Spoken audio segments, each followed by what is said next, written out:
They put the handcuffs on her in front of her own patients, not on the sidewalk, not in a parking lot, in the lobby of the Delton Community Health Clinic at 2:15 on a Tuesday afternoon, in front of a waiting room of 31 people, mothers, children, elderly men with their coats folded in their laps, who watched two officers of the Delton Police Department place Dr. Nadia Osei's hands behind her back and walk her out through the glass doors she had walked through every morning.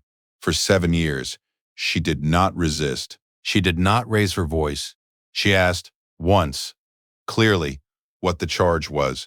The officer said it was suspicion of trespassing. In her own clinic, in the building she had founded, built, and run for 7 years in the most underserved zip code in the county, the one where the nearest hospital was 40 minutes away and the infant mortality rate was 3 times the national average. Trespassing. Her hands were steady because Nadia Osei did not give anyone her fear. But the woman at the reception desk, who had worked with her for 5 years and loved her without reservation, wept openly as the doors closed. The 31 people in the waiting room went silent in the way of people who have seen this before and have never found a way to make peace with it. And outside, in the patrol car, as Nadia looked through the window at the clinic she had built from a condemned storefront and an $80,000 grant, she made a decision. Not in anger. In the particular cold clarity of a woman who understood systems and had spent 7 years building one and knew precisely what it meant when another system moved against her without cause. She was going to find out exactly why this had happened, and when she did, the Delton Police Department would never be the same. 8 years earlier, the first time Nadia Osei drove through Delton, she wasn't looking for a place to build a clinic. She was cutting through on the way back from a site visit for a different project entirely, a federally funded health initiative in a neighboring county that she'd been advising on as part of her work at the university. She had taken the wrong exit off the interstate and found herself on Clement Street, which was the main artery of a neighborhood that the city's formal planning documents described as a priority area for community development investment, and which in practice had not seen meaningful investment of any kind in 15 years. She drove slowly, not because she was lost. She had figured out her position within 30 seconds, but because she was looking the way she always looked, at the infrastructure of a place that told you who the city believed mattered and who it had decided to let go. The pharmacy was a 20-minute bus ride away. The nearest urgent care was closed. The grocery store had been a Dollar General that had shuttered 2 years ago. The community center was padlocked, and on the corner of Clement and Warren, where a for lease sign had been weather-beaten to near illegibility in the window of a 2-story building that had once been a hardware store and before that, someone's idea of a restaurant, Nadia pulled over and sat in her car for 4 minutes. She had grown up in a neighborhood like this one, not this city, not this state, but the same structure, the same specific combination of geographic isolation and resource withdrawal and the accumulated weight of a place where every institution that might have served the community had, one by one, found reasons to serve it somewhere else. Her mother had been a nurse practitioner who spent 30 years doing exactly what Nadia was now doing, driving through places that looked like this and making calculations about what was needed and whether there was a way to provide it. Her father had been a high school principal who had kept a school together on a budget that insulted the students it was meant to serve, and had never, to Nadia's knowledge, allowed that fact to become the loudest thing about him. She had been raised by 2 people who understood that the work was the answer to the anger, and that the anger was legitimate, and that the sequence mattered. She called the landlord from the car. He answered on the second ring. 7 months later, with an $80,000 community health grant, $45,000 of her own savings, 3 medical school classmates who donated equipment, and a contractor who agreed to do the structural work on a payment plan because his mother had been a patient of Nadia's during her residency. The Delton Community Health Clinic opened on Clement Street. It was not glamorous. The exam rooms were small. The equipment was functional, not new. The waiting room had 16 chairs and a fish tank that a patient had donated because she thought it would calm people down. And she had been right. But it was there, on Clement Street in the most underserved zip code in the county, with 1 physician, Nadia, and 2 nurses and a part-time administrator. It was simply, stubbornly, irreversibly there. 7 years later, it had 4 physicians, 8 nurses, a full dental suite, a mental health program, and a pediatrics wing that had been funded by a grant Nadia had written herself, at her kitchen table, at 11 p.m. on a Tuesday night, over the course of 6 weeks. It had served 43,000 patient visits in the past fiscal year. The infant mortality rate in the zip code had dropped by a third. The nearest hospital's emergency department, 40 minutes away, had noted a measurable reduction in preventable ER visits from Delton. The data was in a report that had been cited in a federal health equity brief. The clinic, which had started in a condemned storefront, had become the kind of evidence that health policy arguments used when they needed to prove that investment worked. Nadia had never made a noise about any of it. She had made the clinic. The Delton Police Department had been under the command of Chief Gerald Holt for 6 years. He was 53 years old, had come up through the department ranks over 27 years, and ran the department with a particular combination of personal loyalty and institutional insularity that defined certain kinds of law enforcement leadership, the kind where the chief's relationships with officers were more determinative than the department's formal accountability structures. He was not, by most accounts, a cruel man. He was a man who had built a system in which loyalty moved in one direction and oversight moved in no direction at all, and who had not noticed, or had not chosen to notice, that this was a system with consequences. The two officers who arrested Nadia Osi were named Briggs and Colton. Briggs had been with the department for 9 years. Colton for 4, both had complaint histories. Briggs with 6 civilian complaints in 9 years, 2 sustained. 4 dismissed Colton with 3 and 4 years. 1 sustained with a notation that the outcome had been handled informally rather than through formal disciplinary process. These histories lived in the department's internal affairs files, which were not public record in the state of Delton. They were not nothing. They were also not, under Chief Holt's leadership, the kind of histories that had consequences. The call that sent Briggs and Colton to Clement Street had come from a property management company. The company managed a small commercial portfolio in the Delton area and had recently acquired the building that housed the clinic as part of a distressed asset purchase. The acquisition had occurred 11 days ago. The clinic's lease, valid, signed, running for another 19 months, had not been communicated to the new property management company by the previous owner, either through oversight or through the specific kind of negligence that happens when parties to a transaction are not thinking carefully about who is affected by it. The property management company, operating on the assumption that the building was vacant, had reported what they describe as unauthorized occupancy of the premises. The officers dispatched to investigate a trespassing complaint at a commercial address arrived at a building that looked from the outside occupied in ways a vacant commercial property should not be. They encountered a functioning medical clinic.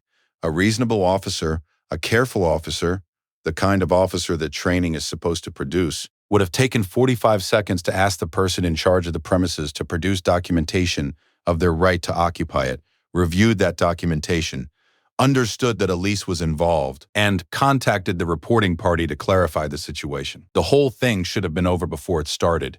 Instead, Briggs had walked to the reception desk, asked who was in charge, and when the receptionist indicated Dr. Osei, who was coming out of an exam room, had told her she was in violation of a trespassing complaint and was being detained. Nadia had asked for the specific charge and the basis of the complaint. She had offered to produce her lease. Briggs had told her she could do that at the station.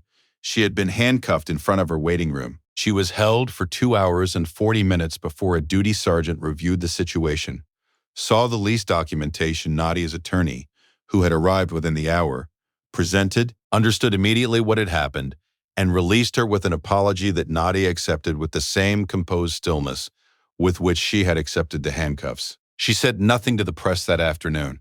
She went back to the clinic, she finished her patient schedule, then she called her attorney and told him to start pulling records. The complaint Nadia's attorney filed was not on its face remarkable. Wrongful arrest complaints against police departments were not uncommon, and the Delton PD's legal counsel was experienced in managing them. What made this one different was the methodology behind it, the specific systematic approach Nadia brought to the process of understanding exactly what had happened and why. She had spent 7 years building a health system in a data desert.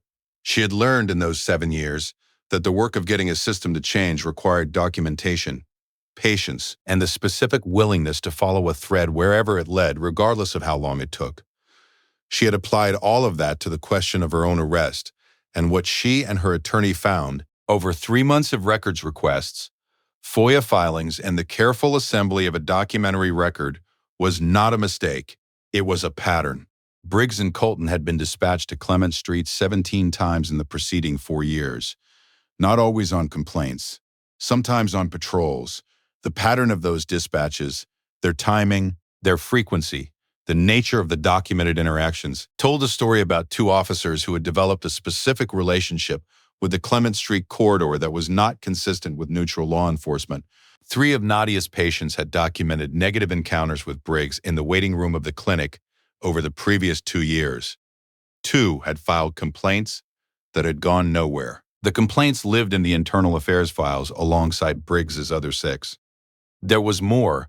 The property management company that had called in the trespassing complaint had a principal whose name appeared in county business registration records, connected to a development company that had made an unsuccessful bid on the Clement Street property 3 years ago, a bid that had been rejected by the previous owner in favor of renewing the clinic's lease. The connection was not a conspiracy. It was the kind of coincidence that occurred frequently enough in commercial real estate that it meant nothing on its own. But in the context of the broader record, it had a shape. And then there was the matter of the department's response to the arrest itself, not the duty sergeant's release, which had been appropriate. The response from the command level. Chief Holt had issued a statement 4 days after the arrest, describing the incident as a misunderstanding stemming from a property management notification error and expressing his confidence that the officers had acted in good faith based on the information available. He had not suspended Briggs or Colton pending review. He had not ordered an internal investigation.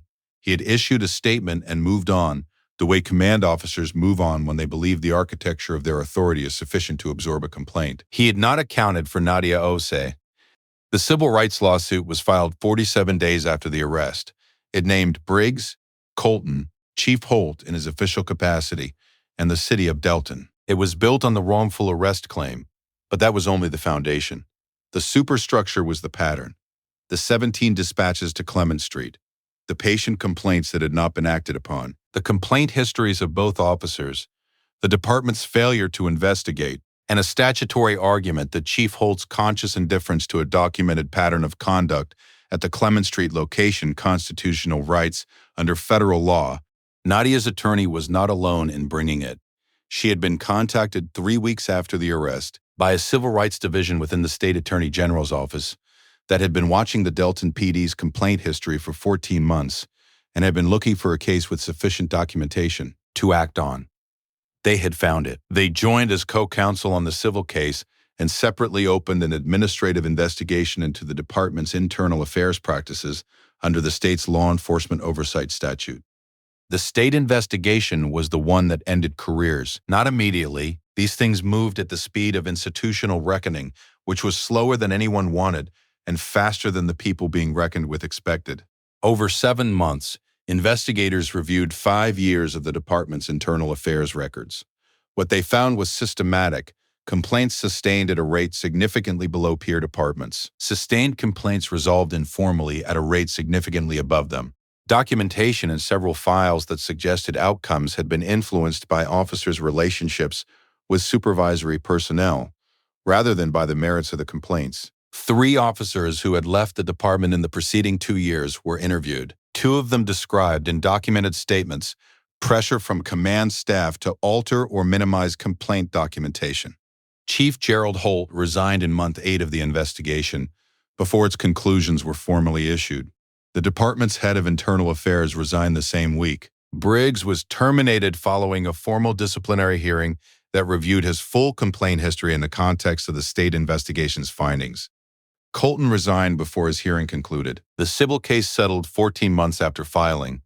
The city of Delton did not admit liability, cities rarely do, but the settlement number was $2.3 million.